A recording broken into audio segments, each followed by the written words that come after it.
नमस्कार दोस्तों, स्वागत है आप सभी का हमारे YouTube चैनल बीरू स्टोरी में। दोस्तों, आज हम जानेंगे इंसान की किस्मत कब और कैसे बदलती है। दोस्तों, बहुत समय पहले की बात है। गांव धनपुर में एक गरीब और अनाथ लड़का रहता था।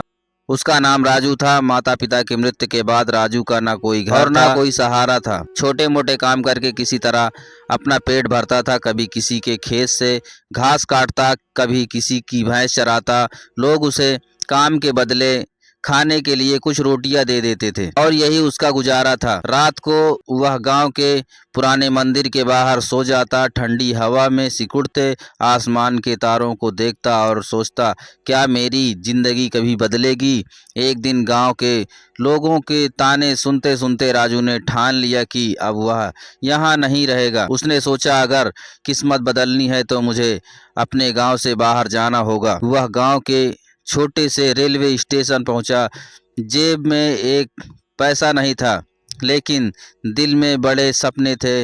वह बिना टिकट माल गाड़ी में छिपकर शहर की ओर चल पड़ा। शहर के बड़े रेलवे स्टेशन पर उतरते ही राजू को एहसास हुआ कि यह जगह उसके गांव से बहुत अलग है। चारों ओर भीड़ थी, लेकिन किसी के पास किसी के लिए समय नहीं था। भूख से बेहाल वह स्टेशन के ये कोने में बैठ गया। थोड़ी देर बाद एक कुली ने उसे बैठे देखा।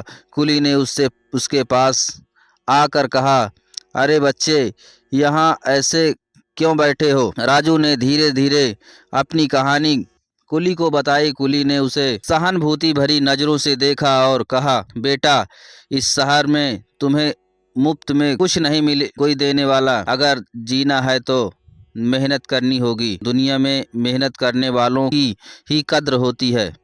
राजू ने धीरे से पूछा, लेकिन मैं क्या कर सकता हूँ। मेरे पास ना पैसा है ना कोई काम। कुली मुस्कुराते हुए बोला, तुम भी कुली का काम क्यों नहीं करते। यहाँ हर कोई अपनी किस्मत खुद बनाता है। भगवान भी उसी की मदद करता है जो खुद अपनी मदद करता है। कुली की बात मानकर अगले दिन से राजू ने कुली का काम शुरू कर दिया। वही यात्रियों का सामान ढोता और बदले में पैसा कमाने लगा। दिन भर काम करने के बाद वह रात को स्टेशन के कोने में सो जाता और ठंड और भूख अब भी थी, लेकिन उसे हौसले मजबूत थे। एक दिन एक ट्रेन से राजू ने दौड़कर उसके पास जाकर कहा, साहब, आपका सामान उठाऊं।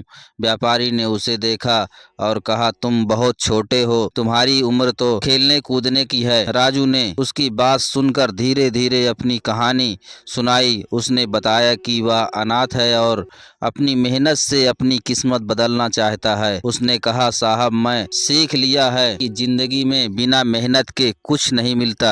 व्यापारी, जिसका नाम रामदयाल था, उसकी बात और हिम्मत को देखते हुए उन्होंने कहा, बेटा, मैं तुम्हारी मेहनत और लगन का सराहना करता हूँ। मेरे पास एक कपड़ों का गोदाम है। अगर तुम काम करना चाहते हो तो मेरे साथ चलो, मैं तुम्हें अच्छा काम और पैसा दूंगा। व्यापारी की बात सुनकर राजू के आंखों में खुशी के आंसू आ गए। उसने हाथ जोड़कर कहा, साहब, आपने मेरी जिंदगी बदल दी।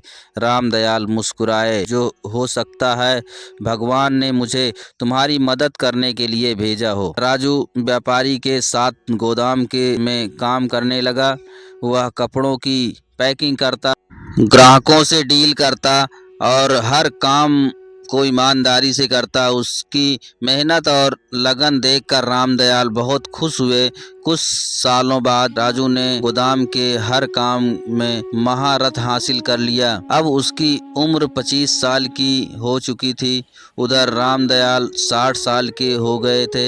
एक दिन उन्होंने राजू से कहा, बेटा, अब तुम अपने काम में माहिर हो गए हो। अब समय आ गया है कि तुम खुद का व्यापार शुरू करो। मैं तुम्हारी मदद करूंगा। रामदयाल खोली। उसने अपनी ईमानदारी और मेहनत से दुकान को सफल बना दिया। धीरे धीरे उसका काम बढ़ने लगा। कुछ सालों में संघर्ष और लगन से किस्मत बदली जा सकती है। दोस्तों, यह कहानी हमें यह सिखाती है, हमारी किस्मत भाग्य पर निर्भर रहना भी उसी की मदद करता है जो खुद अपनी मदद करता है। राजू ने अपने जीवन के संघर्षों। दोस्तों, यह कहानी हमें यह भी सिखाती है, जब आपके जीवन में कोई सहारा ना हो तब अपने हौसले को टूटने मत दीजिए। यही हौसला आपकी सबसे बड़ी ताकत बनता है।